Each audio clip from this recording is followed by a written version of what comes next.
Think about this question. The price of apples, oil, even gold itself can fall, but why has gold remained valuable for thousands of years? The answer isn't in technology or trends. It goes much further back, much deeper. Today, I'll explain how gold became so valuable, with historical facts and a bit of financial perspective. Grab your coffee, sit back, because the story of gold begins about 7,000 years ago. Gold is not a metal humans discovered. It's one they noticed. Other metals are hidden underground, buried deep, or requiring refinement. But gold lies in riverbeds, shining under the sun. Humans didn't have to search for it. Gold revealed itself. The earliest findings date back to 4,600, 4,200 before Common Era, in what is now Bulgaria, at the Varna necropolis. Around 3,000 gold objects were found in graves there. How should we put it? People in Varna didn't accumulate gold out of wealth, but because they saw it as something special. They even buried it with their dead. They collected it to make jewelry, objects, and status symbols. The Varna gold is recorded as the oldest processed gold in the world. Around the same time, in 3000 before Common Era, both in Egypt and Mesopotamia, modern-day Iraq, the Sumerians were crafting gold jewelry. So why gold? Why not another metal? The answer lies in its properties. It doesn't corrode, it's easily shaped, its color doesn't change in fire, it doesn't rust, and most importantly, every time you see it, it shines the same way. Gold's appeal comes from the fact that no other material combines all these traits at once. Maybe it's the color, maybe the shine, or maybe all of it together. In ancient Egypt, gold wasn't something that belonged to humans. It was the color of the god's skin, the metal of immortality. Pharaoh's tombs were covered in gold because that brilliance had to continue in the afterlife. Around 3,200 before Common Era, gold began to carry a money-like value in Egypt.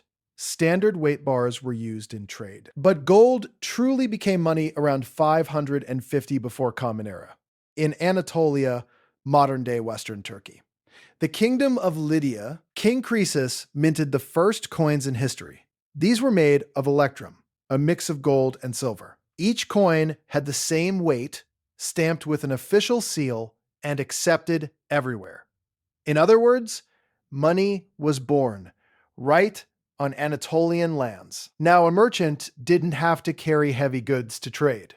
A small pouch of coins held the same value anywhere. Trade expanded, wealth grew, civilizations advanced. Then came Rome. In the Roman Empire, gold coins called aureus became a global currency. A Roman soldier could travel from London to Egypt and use the same coins everywhere. In the 4th century, the gold coin solidus maintained its value for 700 years across Europe and the Middle East, one of the most stable currencies in history. In medieval Europe, gold became the purest symbol of power. Whoever had the most gold ruled. Whoever had the most gold built the churches. Whoever had the most gold won wars.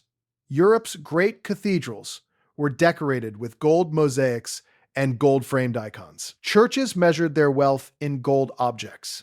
Political power was directly tied to gold reserves. During this period, gold flowed heavily through trade. The heart of East-West trade, Byzantium and the Islamic world, used gold as currency. Byzantium's hyperpyron and the Islamic world's dinar, all gold. To Europe, gold came from the East, which is why the East always appeared richer. Then, in the 15th century, the American continent was discovered. Yes, in quotes, because people already lived there. Civilizations simply hadn't known about each other. But for technologically advanced Europeans, this discovery meant vast amounts of gold. Spain extracted hundreds of tons of gold and silver from the Aztecs and Incas. This influx caused inflation in Europe, the first major money supply shock in history. Here's an anecdote. Between 1500 and 1650, the gold and silver brought to Europe increased prices by 3 to 4 times. This became known as the Price Revolution. By the 19th century, paper money existed. But where did trust in it come from? Gold. This is when the gold standard system emerged. Every banknote issued had a gold equivalent in reserves. In other words, a currency's value was tied to how much gold it could buy.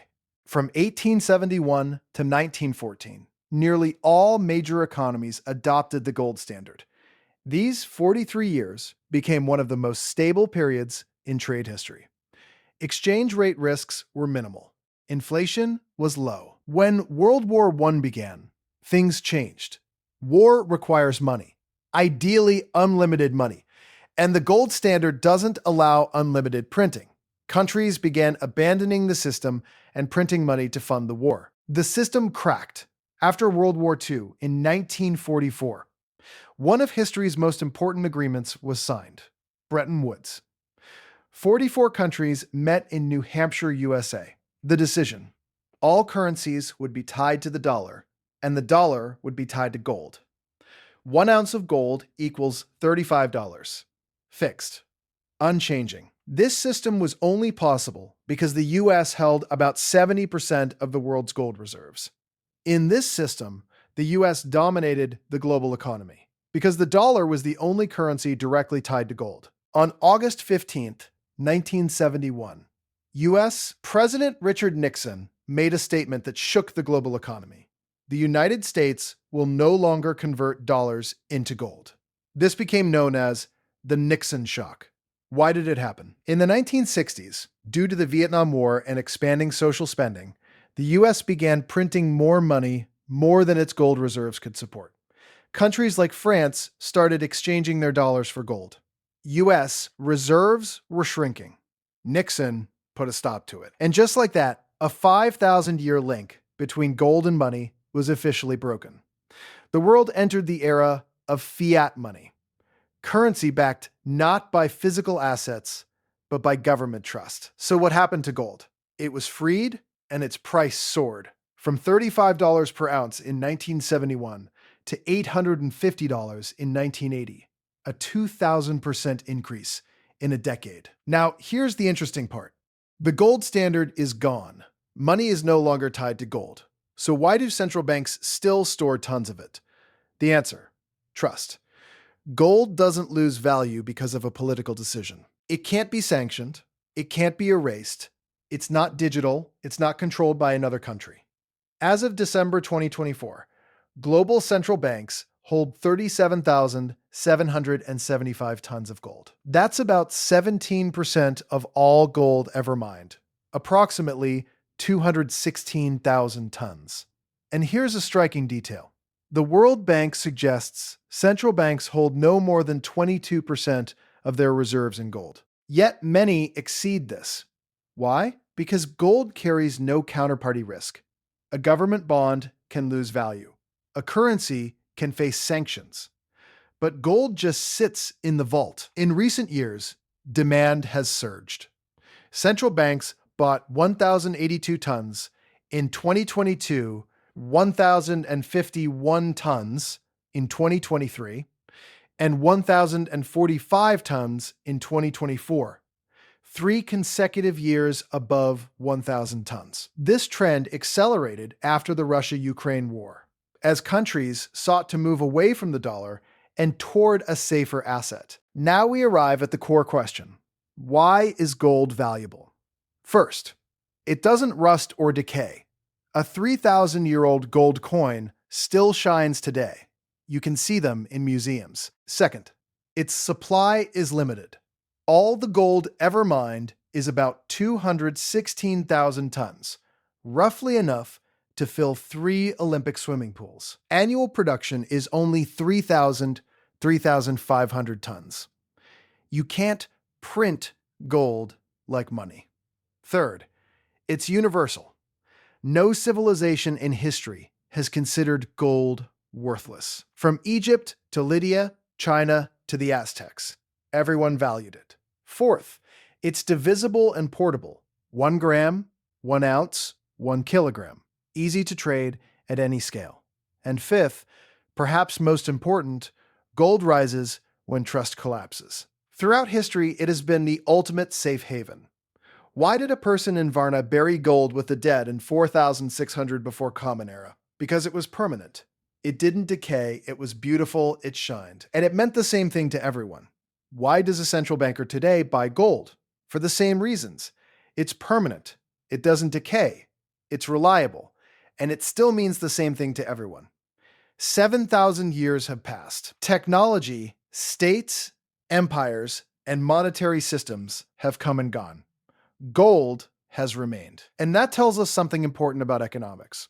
No matter how modern systems feel, when things get uncertain, people return to the same place: a metal, bright, and untouchable by time. This is not investment advice, but history itself feels like one. We should learn from it, shouldn't we?